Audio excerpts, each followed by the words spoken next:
नमस्कार। आज आम गोटे बहुत ही लोकप्रिय ऑनलाइन भूत कहानी को नहीं आलोचना करिबा। आमे जानिबा को चेष्टा करिबा जे एमिटी क्यों क्यों जिनिस गोटे साधारण कहानी को एकते भयंकर बनै दिए। तेबे चालंतु आरंभ करिबा। अच्छा, तो कहानीर आरंभ ही हुए एही गोटे रहस्यमय वाक्यरू।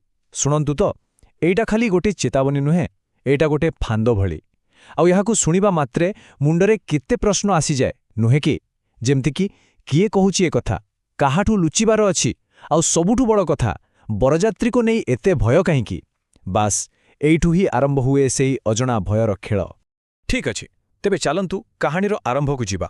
देखंतु, प्रत्येक भल भूत कहानी भड़ी एइटा भी गोटे बहुत साधारण परिस्थितिरू आरंभ हुए। दुई जण मुख्य चरित्र गोटे रोमांटिक ट्रिप्रे बाहरिछंती, किंतु सेमानंकु कोन जणा जे सेमानंक यात्रार शेष एते भयंकर हबाकू जाउछि बोली। तेबे कहानीर मुख्य चरित्र होउचंती दुई जण। गोटे पटे अछि निशा, जीए जणे लेखिका, आउ ताकू पुराणा खंडहर रहस्यमय कहानी ए सबु बहुत भल लागे। आउ अन्य पटे अछि आरब, जणे फोटोग्राफर। ता काम हेला जहा सत्य जहा वास्तव ताकू निज कैमेरा रे कैद करिबा। तो देखिले एमानको भितरे केमिति गुटे फरक अछि। जणे कल्पना को खोजुची तो आउ जणे वास्तवता को, आउ एई द्वंद्व ही कहानी को आगु को नै जिवो। तो एही यात्रार मूल उद्देश्य थिला जन्मदिन पालन करिबा। एकांतरे टिके समय बितेइबे बोली सेमाने गोटे निछाटिया जागा बाछिथिले, किंतु साधारणतः भूत कहानी मानकरे एही निछाटियापण ही विपद को डाकी आणे और सेमानंकु एक अजणा दुनिया भितरकू टाणी नै जाई। एथर आसिला प्रकृत भयर आरंभ। सेमाने जेउ जागारे पहुंचंती ताहा एक अजब गाँ, आउ तार नाटा ही केमती अशुभ लागुछि, रुधिरपुर। सेमाने गाँरे पहुंचिबा परे जहाँ देखिले ताहा आदौ साधारण नथिला। भाविले संध्या 6टा बेलुकू पूरा रास्ता घाट सुनसान। प्रत्येक घर बाहरे मशाल जळुछि, कबाटगुड़िक रक्त परि लाल, आउ ता उपरे कला रंगरे कौन सबु अजब मंत्र लेखा होइछि। एसबु देखिले मनरे गोटे छनका पशिजिब जे एटी किछि गोटे गड़बड़ अछि। आउ एइठी हुए प्रथम अलौकिक अनुभूति। जणे बुढ़ी माउसी हठात सामनाको आसंती आउ सेही प्रथम वाक्यटिकू दोहरांती, बंगलार बरजात्री बाहरिबार अछि, शीघ्र लुचि जाओ। एवं पर मुहूर्तरे सेठू गायब होई जांती। एही घटनाटा केवल रहस्य तो बढ़ाएनी, बरं एहा स्पष्ट करिदिए जे विपदटा वास्तविक आउ बहुत पाखरे अछि। एबे कहानी रे आसुछि एक बहुत परिचित किंतु प्रभावशाली उपादान। ताहा हेउछि एक अभिशप्त वस्तु। एही कहानी रे आरबर कैमेरा केवल गोटे फोटो उठाइबा मेसिन होई रहेनी, बरं एहा अदृश्य दुनिया को देखिबार एक झरका पाल्टी जाए। ता दृश्यटी बेस साधारण। निया जळुछि, निशा हसुछि, आउ आरब तार फोटो उठाउछि। किंतु ए साधारण काम भितरे ही एक भयंकर सत्य लुचि रहिथिला, जहा सेमानक सामनाकू आसिबाकू जाउथिला। एही प्रश्नटा ही सबु उत्कंठार मूल। जदि कैमेरा सेइटा देखि पारुछि जहा आम खाली आखि देखि पारुनी, तेबे सिठी प्रकृतरे कौन थाई पारे, फोटोरे एमिथि कौन देखागला। आउ एइठू सबु किछि बदलिबाकू लागे। आरब प्रथम फोटोटाकू देखे, निशा पछरे बहुत दूररे गोटे अस्पष्ट आकृति, जणे बरर। किंतु आरब को भल भावे मने थिला जेतेबेले से फोटो उठाउथिला सेठी आउ केही भी नथिले। तापरे से द्वितीय फोटोटा देखे, एथर सेही आकृति आहुरी स्पष्ट, आउ आहुरी किछि पाद पाखुकू आसी जाइछि।